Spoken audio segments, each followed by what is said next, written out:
As we look at it live, last week Iowa, but today New Hampshire. And there's a live look at Manchester, New Hampshire, and one of the voting stations, Brookside Congregational Church in Manchester. Voters there and voters across the state casting their ballots as the race for the U.S. presidency heats up.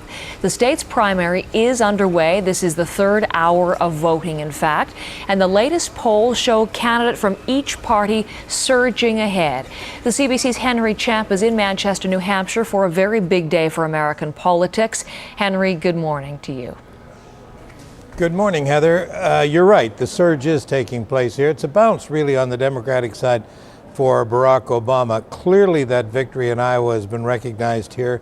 His poll numbers have shot up since that victory was recorded last week.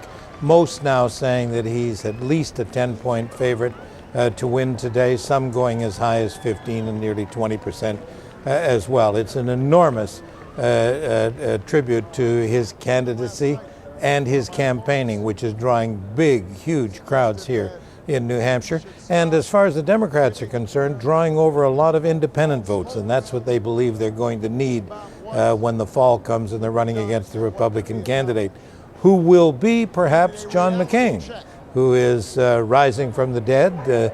A few weeks ago thought to be just really an afterthought to the campaign. He's coming back. Mitt Romney will be number 2 here tonight, everyone believes. That's number 2 in Iowa as well. Mike Huckabee, winner in Iowa, not going to do as well here because this isn't really his ballpark. Social conservatives don't play too well in this rather liberal state. And Rudy Giuliani has more or less saved his gunpowder for Super Tuesday. He wants to do his business in the big states like Pennsylvania, New Jersey, California, where he enjoys quite a lead. So it looks like it's going to be a crowded field for the Republicans, but maybe after tonight, just one soldier standing on the Democratic side. Is there anything, though, in the face of the Obama surge, Henry, that Hillary Clinton can do to turn things around after this pretty devastating week for her? Lost Iowa, may lose New Hampshire today.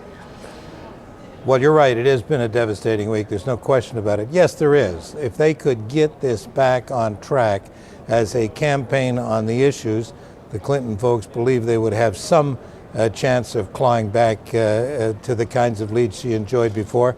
But that's proving to be very difficult because the media is concentrating on the polls, the people are concentrating on the crowds and the charisma, the issues of change that Obama promises he's going to bring are never really explained to the audience, and apparently the audience doesn't seem to care that they get explained. What the Clinton folks would like is a straight-up answer to the questions. If you're offering change, tell us what that change is. So far, Obama hasn't had to do that. It's been frustrating for Hillary Clinton. That frustration showed at the Espresso Cafe in Portsmouth yesterday. Here's that exchange with reporters. You know, this is very personal for me. It's not just political. It's not just public. I see what's happening, and we have to reverse it. And some people think elections are a game. They think it's like who's up or who's down. It's about our country. It's about our kids' futures.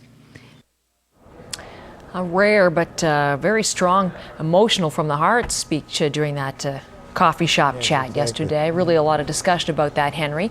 Today, one of the things that we're looking at is turnout. It was huge in Iowa. What are the expectations for New Hampshire?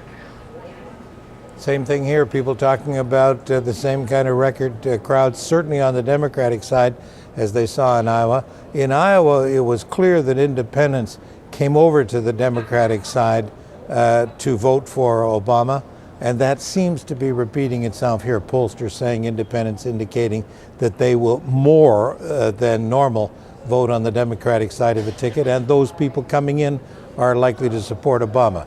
Youth vote, very important. Generally not large during primaries in most election years, will be large here tonight, everyone believes, and again, that's a plus for Obama.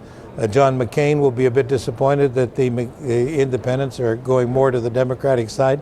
He's feasted on them in the past. He beat the now sitting president, George W. Bush, in the year 2000. He won't have that advantage tonight, but apparently got enough to win.